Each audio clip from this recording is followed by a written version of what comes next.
हमारे यहाँ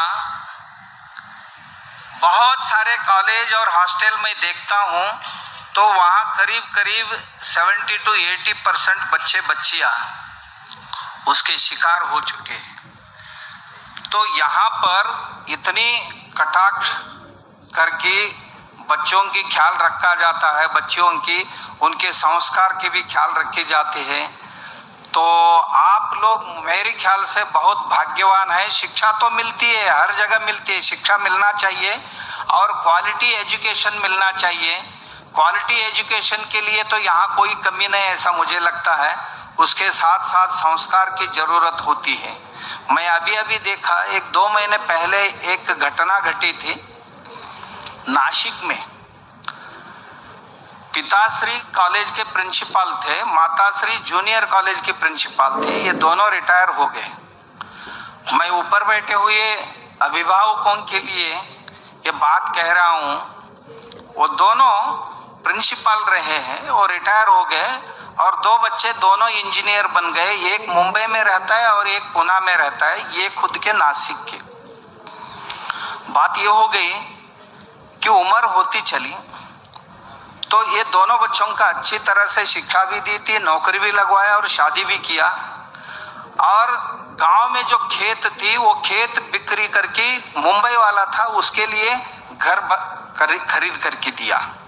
और खुद का जो घर था इन्होंने अपने जीवन में कमाया था और उनके पेंशन का जो फंड आया था वो सब खर्चा करके दूसरा लड़का था पुणे में, उसको घर बनवा के दिया।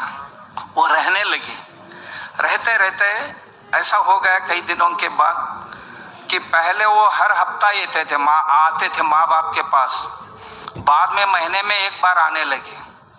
उसके बाद 5-6 महीने में एक बार आने लगे, बाद में साल भर में एक बार आने लगे। आते आते इनकी उम्र 70-80 के आसपास गई तो उनका आना ही बंद हो गया।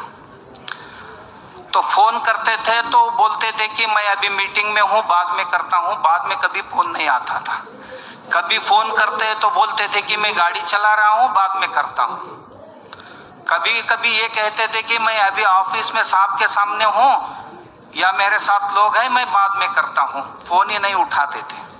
तो इतने में क्या हो गया कि उनकी पत्नी जो थी रिटायर प्रिंसिपल मैडम, उनको पैरालिटिक अटैक हो गया राइट साइड, लेफ्ट ब्रेन पे हो गया, राइट साइड हो गया। वो बेड रिडन हो गई। बेड रिडन होने के बाद सभी सेवाएं उनके पति ही करते थे। प्रिंसिपल साहब रिटायर, वो करते थे। स्नान करवाना, ये बाल बनाना, फिर भोजन करवाना, चाय देना और टॉयलेट के लिए, यूरिनल के लिए वो खुद उनको लेके बाथरूम तक जाते थे, फिर लाके सुला देते थे। फिर कुछ मसाज करना है तो वो भी करते थे। बहुत कुछ सेवा करते थे। बहुत दिन गए। बच्चों को याद करती थी माँ, तो मैं कब जाऊंगी पता नहीं है। उन दोनों को थोड़ा बुला लीजिए, पोतों को थोड़ा बुला लीजिए, उनको मैं देखना चाहती हूँ। तो फोन ही नहीं उठाते थे। तो एक दिन ऐसा हो गया कि वो प्रिंसिपल साहब थे, वो बहुत थके थे। उन्होंने कहा अपने पत्नी को, तो हम ऐसा करें, अब जीवन यात्रा पूरी करें। तो बोली कि क्या चाहते हैं आप? चले जाएंगे दोनों। बोली कि कैसे जाएंगे? कैसे जाएंगे? मैं जाता हूँ दुकान में, थोड़ा जहर लेके आता हूँ, तुम थोड़ा पी लो, मैं थोड़ा पी लेता हूँ, जाएंगे। तब पत्नी ने पूछी, क्या आप के लिए मैं बोझ बन रही हूं? तो ये बोले कि बोझ की प्रश्न नहीं है, मेरे बदन में जब तक ताकत था तब तक मैं सेवा की आपकी, मगर अब मुझे भी नहीं हो रहा है, मेरा भी उम्र हो रहा है, आपको उठाना बिठाना ये संभव नहीं हो रहा है।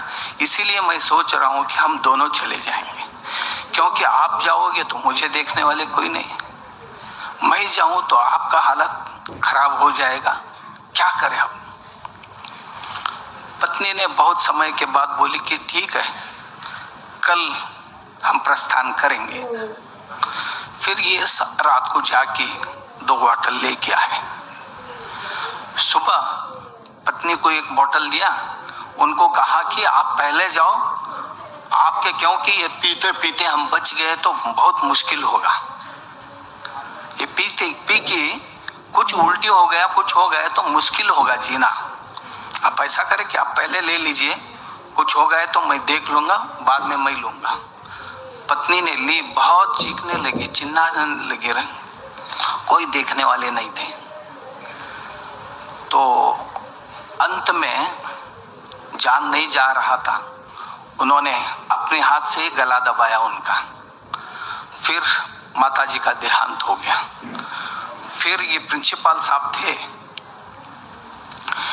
इन्होंने पहले ही सोचा कि हम थोड़ा ज्यादा लेंगे, ज्यादा ही लिया, ये भी गिर पड़े। बहुत समय तक तड़पड़ाते रहे, चटपटाते रहे, अंत में उनका भी प्राण चला गया। दूसरे दिन कोई दरवाजा नहीं खुली, तो पड़ोस ने सोचा कि इनका दरवाजा नहीं खुल रहा है, क्या हुआ करके वो दरवाजा आवाज किया तो नहीं खोल रहे थे। तो फिर पुलिसों को फोन किया, पुलिस आ गए, दरवाजा तोड़ के अंदर गए तो दोनों की जीवन यात्रा खत्म हो गई थी। फिर पुलिसों ने पोस्टमार्टम की, उनके बच्चों को फोन किया, वो भी आ गए और बहुत रो रहे थे। वो जैसे ही आए तो बहुत रो रहे थे। तो पड़ोस वाले थे ना, बच्चे ये नाटक ज्यादा हो रहा है, थोड़ा कम करो। आपके माता पिता जिंदा होते हुए हर दिन फोन करते थे, आप फोन नहीं उठाते थे। अब मानो आकाश ही आप पर गिर गए, इस तरह से नाटक कर रहे हो, ये अच्छी नहीं है। हमें सब पता है आप लोगों ने क्या किया, आपके लिए माता पिताओं ने क्या किया वो भी हम जानते हैं, और आप क्या काम करने जा रहे हैं वो भी हम जानते हैं। जैसे स्वामी जी ने प्रेम स्वरूप स्वामी जी ने भी कहा, और स्वामी जी ने भी कहा कि हम अब लेने वाले नहीं है, देने की भूमिका में प्रवेश कर रहे हैं। हमारे गुरुकुलों में कॉन्वोकेशन प्रोग्राम जो होता था पहले, तब घर जाते वक्त इन्हीं